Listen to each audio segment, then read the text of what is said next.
Your Steve Jones Show podcast is loading now. The Steve Jones Show podcast is sponsored by Purdy Insurance. Visit Purdy Insurance on Market Street in Sunbury or visit online at purdyinsurance.com.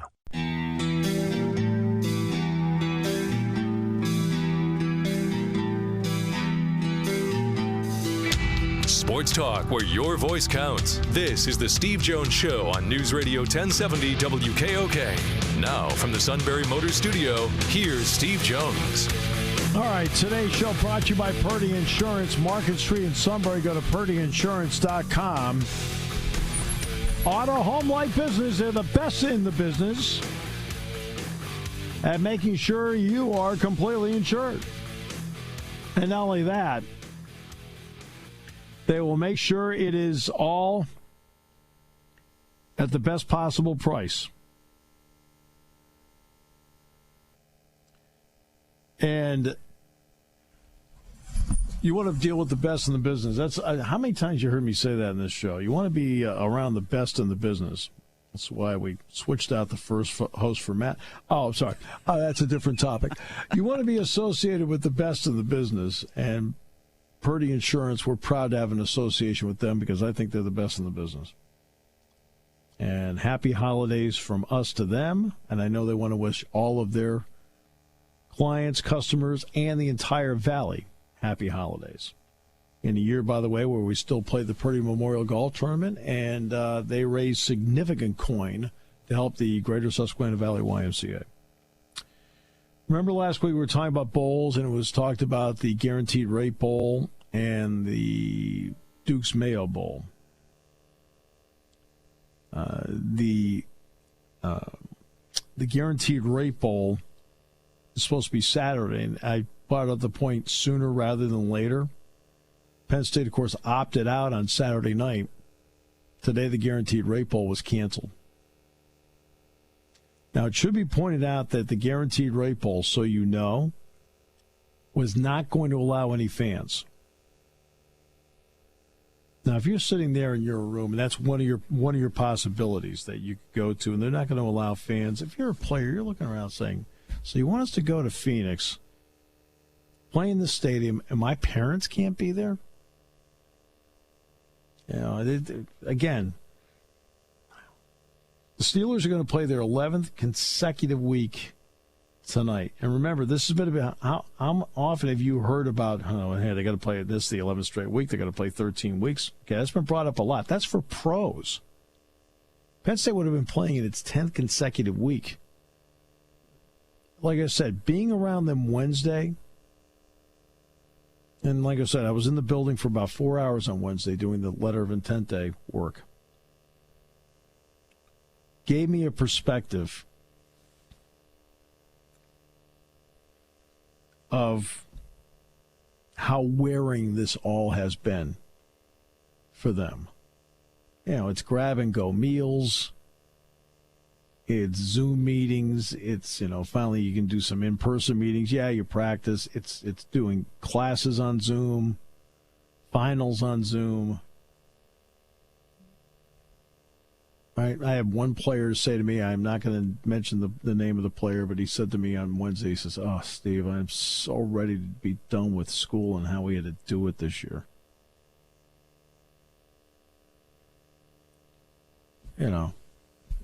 Again, I'm not making excuses here. This is not, okay, when I do things like that, I think people think you're making excuses, and you're so wrong about that. That's me giving you information. There's a big difference between making an excuse and giving information. I mean, I'm trying to give you a perspective of somebody actually who was standing there with them to get a read on what was going on. And that's all I'm doing is passing along information. I hope some of you find it at least valuable, at least to add to the toolbox of what you already know about the team. All right. Our play-by-play call of the day. This is what happens when you have a real professional quarterback running your operation.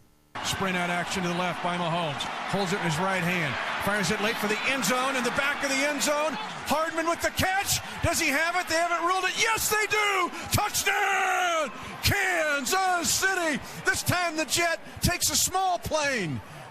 A single-engine plane to the back of the end zone, and the Chiefs regain the lead on a 5-yard touchdown pass. What an operation that Kansas City team has, don't you think? Yeah. Very good chance to win back-to-back Super Bowls. You know, that's interesting. They don't look as good as they did last year, yet they don't lose. That's how deep they are. I mean, they don't look as good as they did last year, yet nobody's beating them. All right, let's. The Bengals play the Steelers tonight. Matt's all hepped up for it. He went out, bought some extra ranch dip to go with the chips. All set to go, locked in, loaded for this one. My good friend, Merry Christmas, Happy Holidays, virtual hug to you, Paul Alexander. Great to have you with us, my friend. Merry Christmas to you, my friend. How are things? Things are okay. Things are doing all right. You know, they point me toward whatever I talk. It's a good life. It is. It is not bad at all. That works. Got the Steelers and the Bengals tonight.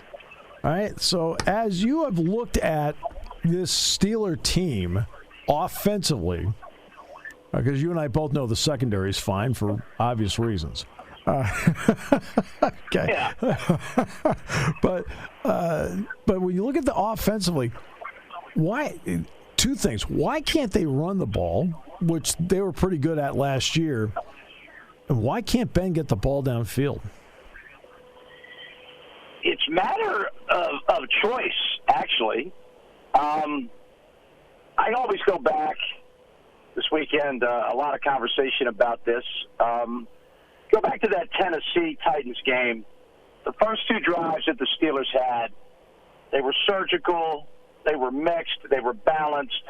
There was some medium passes thrown. There was some really effective runs in the mix. They took 9.5 minutes off the clock on touchdown drives. But at the end of the day, Ben's numbers were kind of pedestrian. Yeah. You know, 210 yards, 2 touchdowns, no picks. And Ben got really, I think, restless and insecure about not really standing out. Even though he was playing really well and the team was on its way to an 11-0 start, you know, the best start in franchise history, I kept saying, be careful that Ben isn't okay with this. So all of a sudden the run-pass options became no option. It was a pass. And then it was just this ridiculously short passing game that, you know, finally DBs and others could just absolutely pathetically predict, jump it, maybe get a pick six like they did again, you know, against the Bills. And I put it all on Ben. And he has a mouthpiece and an O coordinator in Randy Fichtner. I mean, he's never going to say boo if Ben doesn't want to do it. You know, he constantly refers to, I have a $100 million quarterback buy, but I suggest otherwise. So Ben hijacked his own offense. Now the poor offensive line, guys that have a lot of pride and, you know, they don't want to be called soft. They don't want to be called out for not being physical enough. But you start every play in a 2-point stance. Your first step is always one step back. And now these running backs have the reputation that they can't run. Right. Because they'll hand it off, you know, a handful of times in the game. They'll go for -2, and all of a sudden, yeah, we can't run the ball. Let's not do that anymore. It's just a lack of commitment, a lack of trying, and it's a matter of having a franchise quarterback dictating exactly what he wants to do, albeit, you know, let's drop some plays in the dirt, whatever you want to call it. Ben wants everyone to know it's his show, it's his party, and it's not working now. 3 weeks, it hasn't worked. And what they also need is, for example, a guy like Johnson, who's been very good for them, but he's struggling right now. He's fighting the football a little bit, and that's the last thing in a short passing game you need, a guy at that speed fighting the ball. Oh, it's awful, and they all are. And that becomes contagious, like hitting in baseball or not hitting in baseball. All of a sudden, you know, you squeeze the bat too hard. But I never make excuses for guys dropping the ball. That's what they're paid to do. Sometimes I try to explain it. And when you're catching the ball, Ben's getting rid of it in 2.5 seconds. So that means you've maybe run 3 yards in that span of time. So once you catch the ball, there's going to be someone on you immediately. So your biggest concern is making that first guy miss, and what happens more often than not, you're trying to make that guy miss before you secured the ball. And therein lies the drops. Yeah, and therein lies the drops. And it puts more pressure on the defense. For the most part, the defense has held up pretty well, but it does put a lot more pressure on them, Paul. Oh, it's insane. I mean, we've seen it how many times over the years. You know, there were a couple of units, and, you know, they're not going to go named, or I won't even identify the year, but there was a certain team that took a safety intentionally just so it guaranteed the Penn State offense would once again have the ball, as opposed to the defense being on the field, which was far more opportunistic. I believe we won't name names, or it just got to happen. I believe I know the person that announced that game. Know of what I speak. Yeah, it was awful. It was just, and there was a period of time when, you know, the offense not only wasn't producing, I mean, 3 and out was good. They were going 2 and pick, 1 and fumble. You know, they weren't even, like, you know, getting down the field at all. Like, you know, like Joe used to say, any drive that ends in a kick is a pretty good drive. Right. And really, and as much as I've been hung up on the Steelers' inability to get a yard on the ground when they need it, their penchant for going empty on third and short, 4th and short, that just, you know, they paid Derek Watt $4 million to be a fullback, and he's yet to line up in that position. Yeah. So that bothers me. But the real truth of the matter is, Steve, honestly, if the Steelers didn't lead the NFL in drops, they would probably be a one-loss team right now. Right. I think they would have definitely beaten that football team from Washington. Yep. Now, the way Buffalo and Josh Allen played in the second half, maybe they're not as good as Buffalo. I'm not sure the Steelers are. Right. You know, with Devin Bush and Bud Dupree in there, I'd certainly like my chances with the Steelers going head-to-head with the Bills, but they're not that team anymore.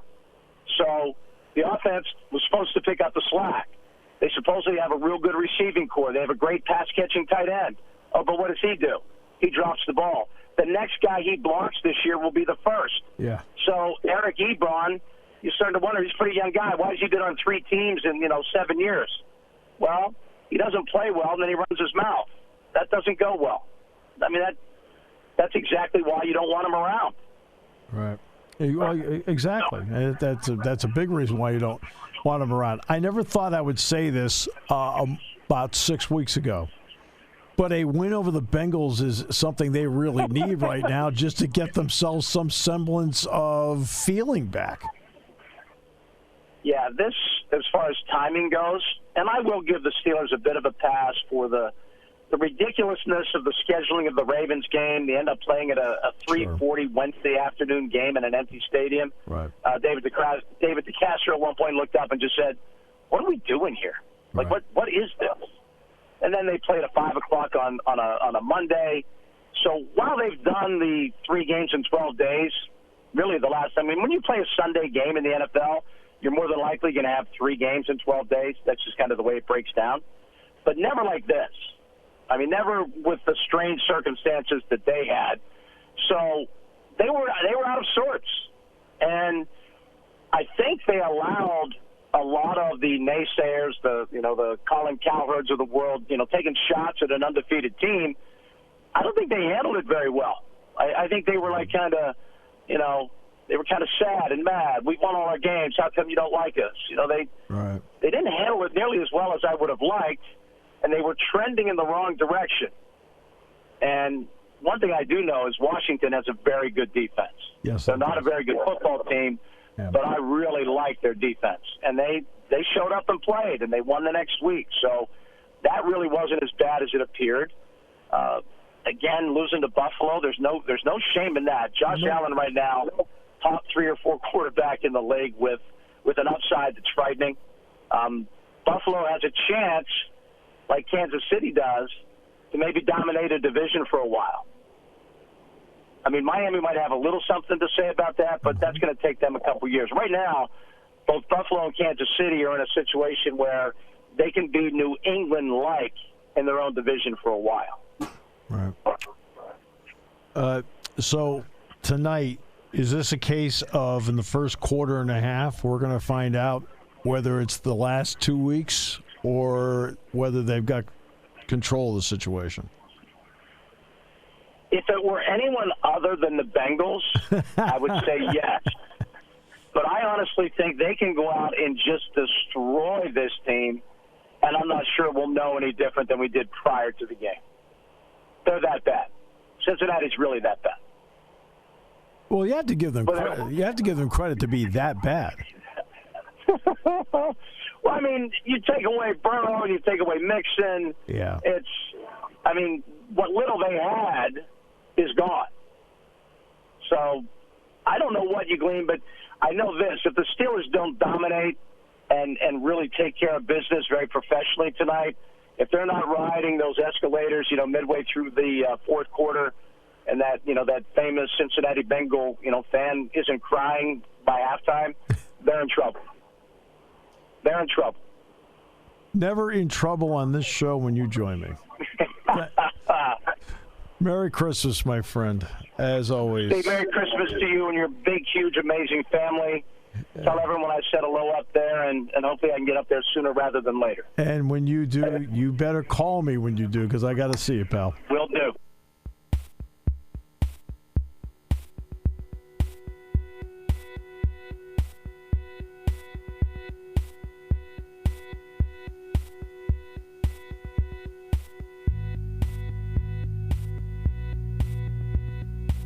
Great to have you with us on the show today. Thanks to Paul Alexander. Paul Domowitch will be coming up in a few moments on the show. We'll talk with him about the Eagles, who suddenly out of nowhere are losing respectably.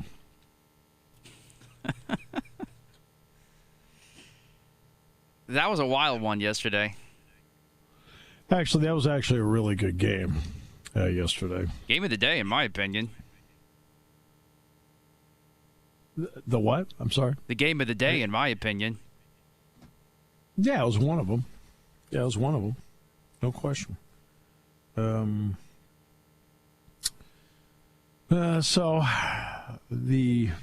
you see Dabo Sweeney's coaches poll? No, and I'm afraid to ask. He had Ohio State 11th. He's such a dope. Seriously. But you know what? Okay. First of all, the worst in the bowl thing, the worst part to me is Army's left out. They're 9-2. Hey, South Carolina's in. Yeah, that's a disgrace. For goodness sake, South Carolina, my understanding is that they've struggled so much this year, they haven't even practiced victory formation. But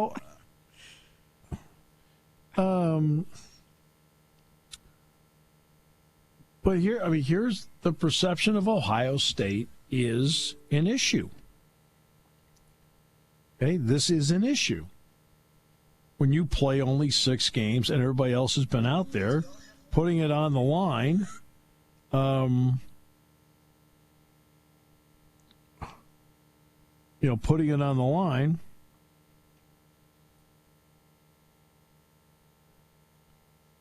When you're, and I talked about this years ago, so this is not you. When Baylor and TCU were playing, and the 4 conference championship game winners ended up being in the Final Four.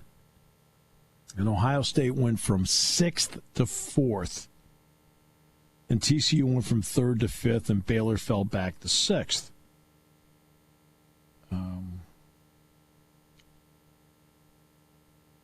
And I said, look, I said, Ohio State, who was it? Ohio State, Alabama, whomever it was that year, Oregon. I said, they risked it a 13th time, and these guys don't. And that was my argument about Notre Dame a couple of years ago, that they didn't have to play in a conference championship game. This time they did. And so if you're following that along, I know it's this is a year unlike any other, so I got that part. Right? I got that part. But they only had to play 6.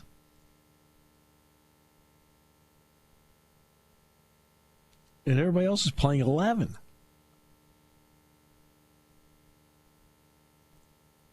And I think that ends up being the problem with this. In other words, these guys over here I voted for risked it 5 more times than you did. Hey, he has to play him, and I'll be honest with you, Clemson will score on that defense. Oh, yeah, that game's not going to be close. Neither of these semifinals are going to be close. And that's what it's creating. There is an unintended consequence to the college football playoff. I was all for the college football playoff, but my original was they should play 8. Right? There should be 8. And I'm right there with you.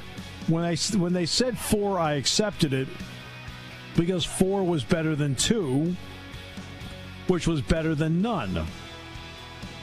So I accepted what you could get. But it's created now, as an unintended consequence, a tier system. Taking your calls at 800-795-9565. This is the Steve Jones Show on News Radio 1070 WKOK. Now, from the Sunbury Motors Studio, here's Steve Jones. Today's show brought to you by Purdy Insurance, Market Street in Sunbury. Go to purdyinsurance.com. Auto, home, life, business. They'll find you exactly the right insurance and absolutely the best price because they know that saving money is critical. They have to do it with bundles, they'll do it, but they'll find a way to do it. And that is, of course, it's our good friends at Purdy Insurance, Market Street in Sunbury. Go to purdyinsurance.com.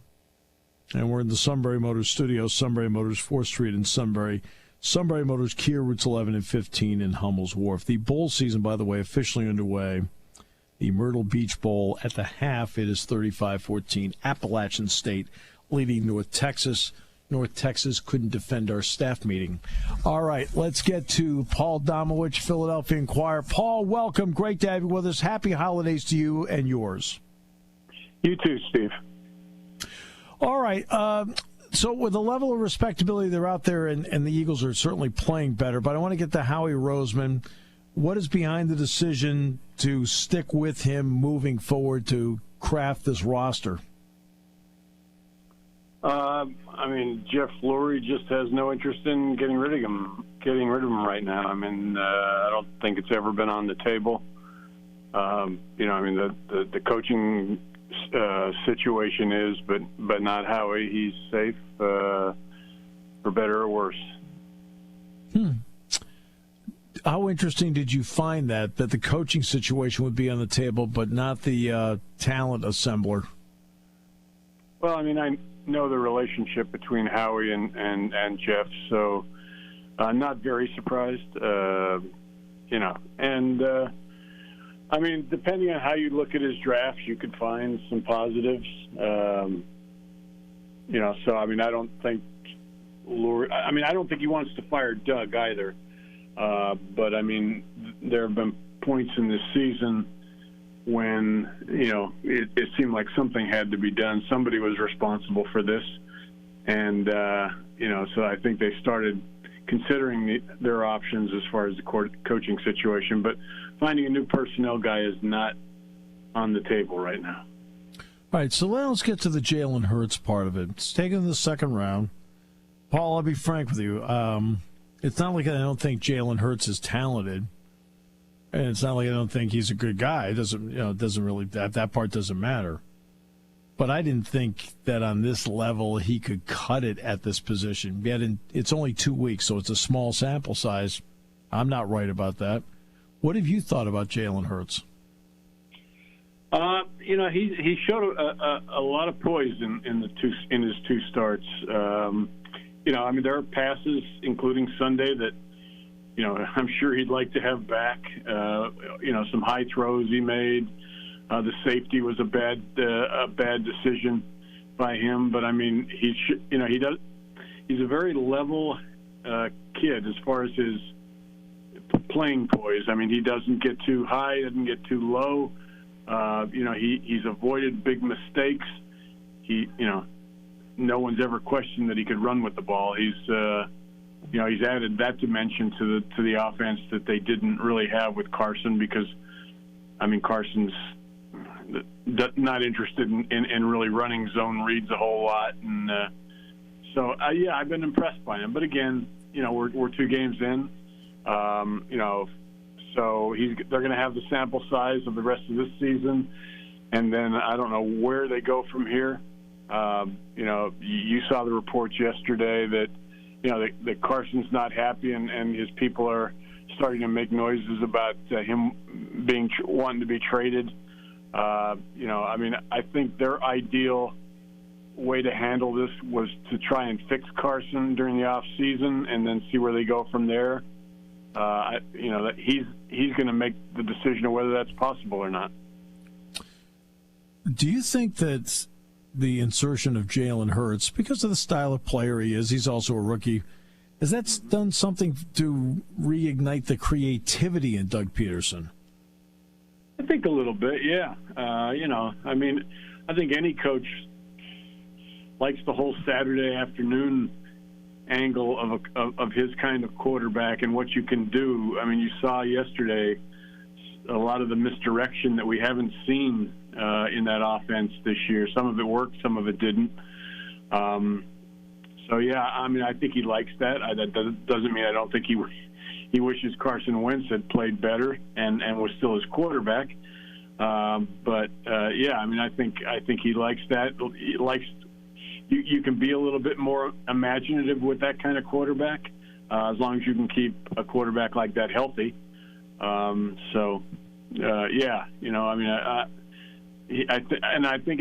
think what Jalen's also done, is excite a lot of the younger players on this team, the wide receivers, some of those young players that suddenly are playing a lot better under him than they were previously. So, I think that's just kind of Carson's not an old timer. He's 27, 28 years old, but I think Carson seems to be sparking something in a lot of players and getting them to play better.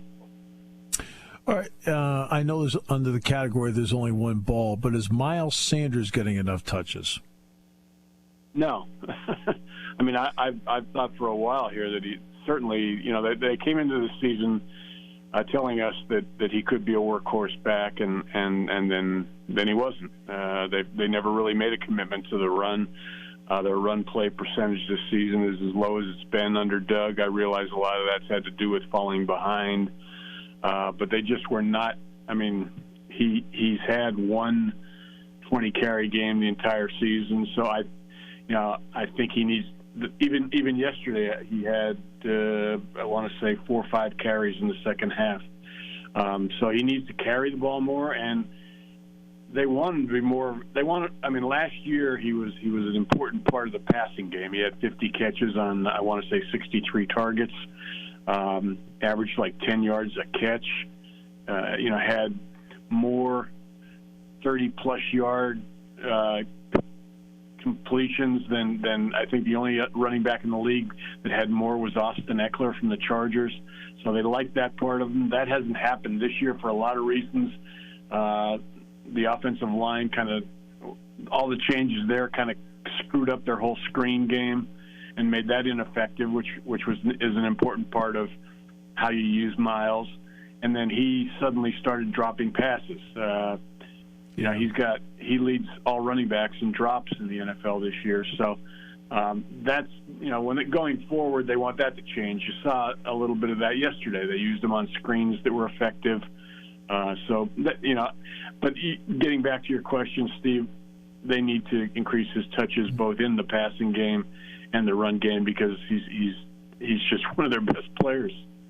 Yeah, I know the first year and a half here at Penn State, Miles would have some, and this is practice, not in games, but he'd have a few drops here and there. He really started turning that around in practice and in games, and that's why to see him revert back to that earlier this season's kind of surprised me. Yeah, last year I don't think he had, if he had any, there were very few. Like I said, he was targeted 63 times and had 50 catches. I think a lot of it this year he's been pressing. When a lot of those plays early on, a lot of the screens and stuff didn't start working. He was kind of trying to run with the ball before he got it, and as you know, you've seen it with other players, that leads to a lot of drops. So I don't think that's who he is. And he's worked hard to, even now, like every day in practice, he's been on the jugs machine, trying to improve that aspect of his game. The other part with all this, too, is that I know it's a 33-point game yesterday, and 2, of course, were on a safety. But it even seems like the last couple of weeks the defense has played a little better. Why? Well, their pass rush has just been very good the whole season. I think that's helped. But right. The last 2 weeks, the big difference has been turnovers. They had 2 big ones last week that kind of contributed to the win over the Saints. They had 3 yesterday. Probably should have had a 4th on a zone read that Kyler Murray dropped, and it looked like about 4 different Eagles were going to be able to get to it, and they just ended up being recovered by Arizona. But so I mean, I think that's been big. I mean, I'm not sure why they've been so bad at takeaways. Because of when you've got a good pass rush, you're usually going to get some strip sacks. You're usually going to force a lot of hurried throws that are going to lead to interceptions. That hasn't happened. They've only had, I think, yesterday's interception was only their 5th this season. So 2 weeks ago they only had 3, which was the fewest in the league. So, but that's been the biggest difference the last 2 weeks in this team have been the turnovers, the defense. No question. All right, so if Howie Roseman's entrenched there and he were to pull you aside and say, hey, how about a little advice between free agency and the draft, what would be a couple of positions they need to go to right away? They won't be getting much out of free agency because of their cap situation, unfortunately. Exactly. So, yeah, it's a killer. They've had a good, sound philosophy over the years of building through the lines, and I still think that's, they're still a little bit unsettled at offensive tackle. I mean, they'll get Lane Johnson back next year, but he's going to be 32. He's still got 3-4 good years, but left tackle's very unsettled with it's either going to be Jordan Mailata or Andre Dillard, who missed this whole year with a bicep injury, and the jury's out on both of them. So, offensive tackle's a position they need to consider, and I think they need to go get themselves some more edge rushing help. Brandon Graham's going to be 33. He may not, depend because of the cap situation. He may end up being a casualty that they have to cut. I think Josh Sweat's going to be a decent player, but I still think you've got to put pressure on the quarterback. They're okay inside. They've got 3 between Hargrave and Malik Jackson and Fletcher Cox. They've got 3 good pass rushing defensive tackles, but I think they can continue to add help on the outside of the edge rusher. Besides that, depending on what you think of these wide receivers, they're not going to go get wide receivers because I think they think Howie made a major mistake in passing on Justin Jefferson. Yes. That's not to say Jalen Reagor won't be a decent player, but he's there's no question that he's not in the class of a Jefferson. They thought Jefferson was strictly a slot receiver, and they were wrong. So, maybe they go get another wide receiver. Jeffrey's going to be leaving. Deshaun Jackson won't be back. But I think they have a lot of hope for some of these young kids, including Quez Watkins, who played well yesterday. So I don't know that they'll really, even if I told him to go get a wide receiver, and he was, and I had his ear, he probably wouldn't do it. They need another back to team with Sanders. I like Boston Scott from the standpoint of, a kid that gives you everything he's got, and he's 5'6", and he's fun to watch. But they need a power back with Miles, a first down back that they can use it as a complement, kind of like they did back in 2017 when they had LeGarrette Blount, and he was their first down back. So those are just a few positions I think they can, that I would tell him to go look at, and he would tell me to get lost. I know he'd tell me to get lost, and I'd have the ability to get lost. All right. Paul, always a pleasure. Thanks so much. Happy holidays to you and yours. Thanks so much for your time. I really appreciate it. You bet, Steve. Anytime. Take care. You have a happy holiday, too. Thanks, Paul. Paul Domowitch, Philadelphia Inquirer. Now, he would seek out your advice, of course. Of course. I actually didn't know about that Howie and the Eagles personnel thought that Justin Jefferson was a slot receiver. How embarrassing is that? That is probably the stupidest evaluation of him I have ever heard in my entire life. Well, I'm not really that embarrassed. That's atrocious. I'm not really that embarrassed. I feel fine about myself. I mean, you should have more confidence in yourself. You don't have to feel embarrassed.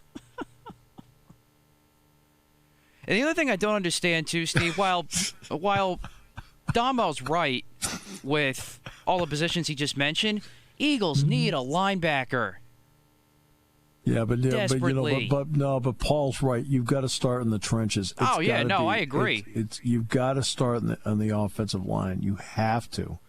I think if I were to label Carson Wentz's biggest problem, which is then dominoed into then some self-inflicted problems, Carson Wentz's biggest problem has been the offensive line, which then triggered and dominoed into some self-inflicted problems. Yeah, my priority is O-line, maybe D-line if what happens with Brandon Graham might come true, which I now kind of fear based on what he said. That's good info. And then I go linebacker after that. Those would be my top 3 needs, and then maybe corner safety somewhere in there too. Those are my top 4 needs right now for the Birds. And it's great because you're going to be the next head coach anyway. Back with more in a moment, brought to you by Purdy Insurance on News Radio 1070 WKOK. When it comes to car buying, there's the other guy's way, and then there's the SMC way. The other guys force you into a vehicle you really don't want. The Sunbury Motors way lets you take the time you need to browse, ask questions, and take the test drive and think on it. For over 100 years, the Mertz family and all their employees have made your experience the most pleasant one you'll ever have. The other guys won't offer you the best price for your trade, no matter how much they say they will. The SMC way is their promise to provide you with the most money the market shows your vehicle is worth. The SMC way is to offer you all applicable factory rebates on new vehicles and generous discounts. Looking for a pre-owned vehicle? The SMC way checks each vehicle with a 200-mile radius to determine the lowest price, then beat it. It's the lowest price promise, just part of the SMC way. The choice is up to you, the other guy's way or the SMC way. The SMC way wins every time. Sunbury Motors Company in the North 4th Street Auto Plaza, Sunbury, and at sunburymotors.com. Selling more cars and satisfying more customers for over 100 years. He's back again. He's looking. He fumbles the football. He picks it up. He starts to run, and he throws it and completes it. And a first down as Goddard makes the catch and then goes out of bounds. What poise. Merrill Reese, Mike Quick with the call. Praising a play that went for no gain.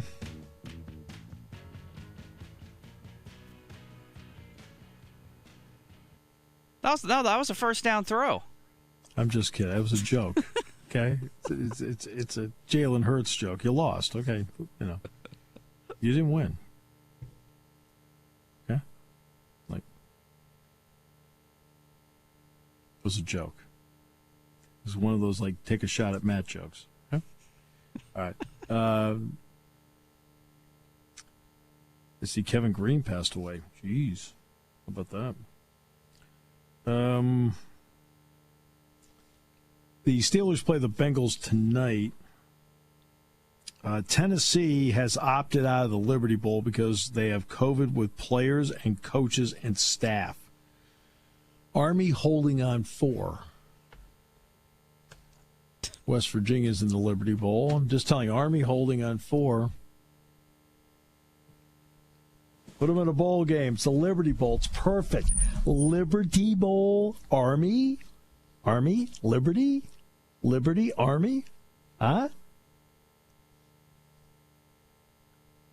Yeah, just thought I'd mention that. Oh, wait. Common sense in college football, people in charge don't make sense. Don't mix. I'm telling you, you go to France, there's still people that praise the American Army for liberating them. Liberty, Army, Liberty. Come on, let's go. Let's go.